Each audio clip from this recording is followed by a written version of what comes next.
कबीर जी के प्रमुख दोहे और उसका अर्थ है। चलती चक्की रेख कर कबीरा दिया रोय, दुई पाटन के बीच में साबुद बचा न कोय। अर्थ है, कबीरदास जी अपने इस दोहे से कहना चाहते हैं कि जीवन के इस संघर्ष में लोग किस प्रकार पापी और लालची हो गए हैं। वह स्वयं को मर्यादाओं को तोड़कर पशु प्रवृत्ति के हो चले और जाने क्यों वह जीवन के अंतरधारा से विमुख होकर विनाश की ओर अग्रसर है।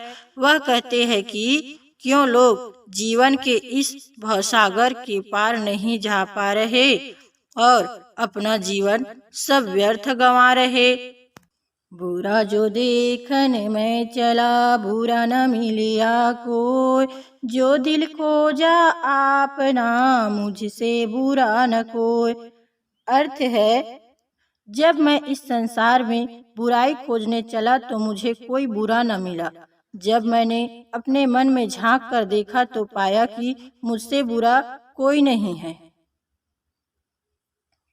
काल करे सो आज करे सो अब, पल में प्रलय होएगी, बहुरी करेगा कब। अर्थ है, कबीरदास जी समय की महत्ता बताते हुए कहते हैं कि जो कल करना है उसे आज करो और जो आज करना है उसे अभी करो। कुछ ही समय में जीवन खत्म हो जाएगा, फिर तुम क्या कर पाओगे। ऐसी वाणी बोलिए मन का आपा खोए, औरन को शीतल करे आप हु शीतल होए। अर्थ है, हमें ऐसी मधुर वाणी बोलनी चाहिए जिससे दूसरों को शीतलता का अनुभव हो और साथ ही हमारा मन भी प्रसन्न हो उठे। मान और अहंकार का त्याग करके ऐसी वाणी में बात करे कि औरों के साथ साथ स्वयं को भी खुशी मिले। अर्थात मीठी वाणी से ही दिल जीते जाते हैं। धीरे धीरे रे मना, धीरे सब कुछ हो, माल सींचे सौ घड़ा, ऋतु आए फल हो। अर्थ है, मन में धीरज रखने से सब कुछ होता है। अगर कोई माली किसी घड़े को 100 घड़े पानी से सींचने लगे तब भी फल तो ऋतु आने पर ही लगेगा। साईं इतना दीजिए जामे कुटुंब समाए, मैं भी भूखा ना रहूं, साधु न भूखा जाए। अर्थ है, कबीरदास जी कहते हैं कि परमात्मा तुम मुझे इतना दो कि जिसमें बस मेरा गुजारा चल जाए, मैं खुद भी अपना पेट पाल सकूं और आने वाले मेहमानों को भी भोजन करा सकूं। बड़ा हुआ तो क्या हुआ, जैसे पेड़ खजूर, पंथी को छाया नहीं, फल लगे अति दूर।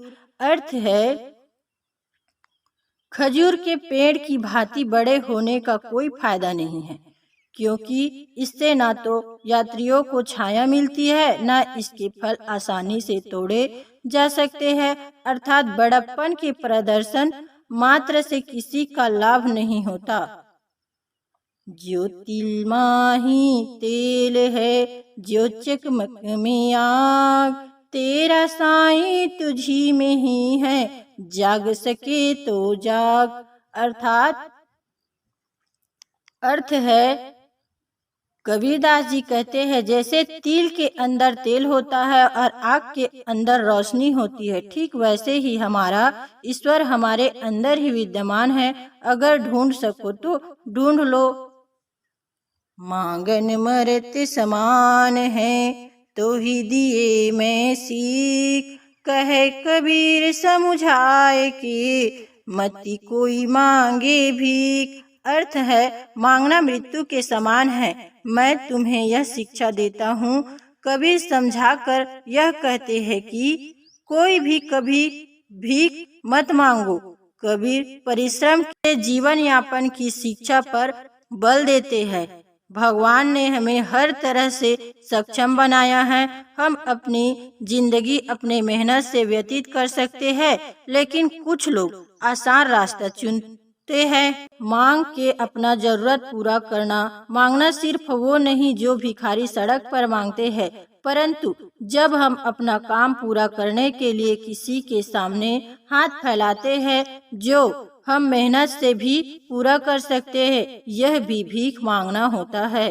माया मरी न मन मरा, मर मर गए शरीर, आशा तृष्णा ना मरी, कह गए दास कबीर। अर्थ है, भोग से हमारी इच्छाओं की तृप्ति नहीं होती और मन की असंख्य इच्छाएं भी समाप्त नहीं होती। इसलिए कहा गया है, मन ही बंधन और मन ही मोक्ष का कारण है।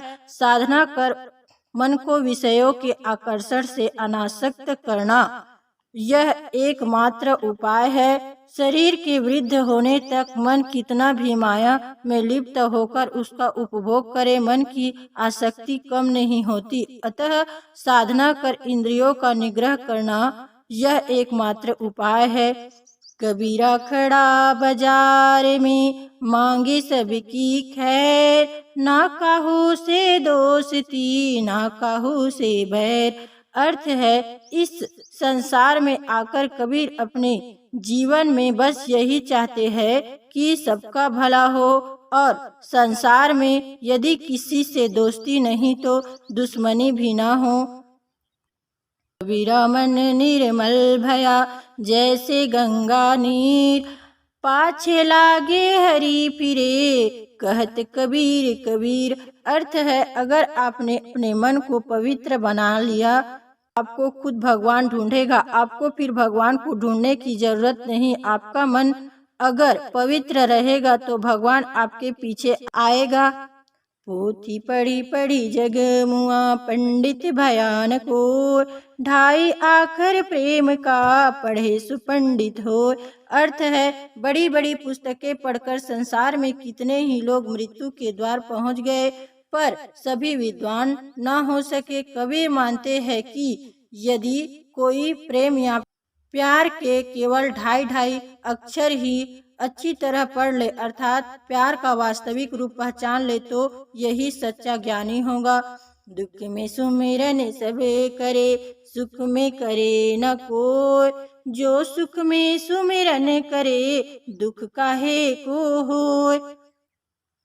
अर्थ है, कबीरदास जी कहते हैं कि दुख के समय सभी भगवान को याद करते हैं, पर सुख में कोई नहीं करता। यदि सुख में भी भगवान को याद किया जाए तो दुख हो ही क्यों। गुरु धोबी सिख कपड़ा, साबु सिर जनहार, सुरती शिला पर धोइए, निक से ज्योति अपार।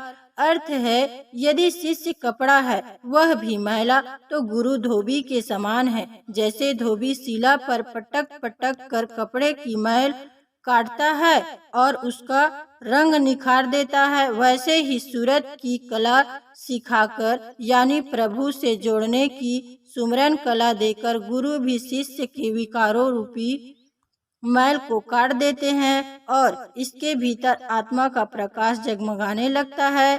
जीवत समझे जीवत बुझे, जीवत ही करो, जीवत कर्म की फांसी ना कटे, मुक्ति मुए मुक्ति की आस।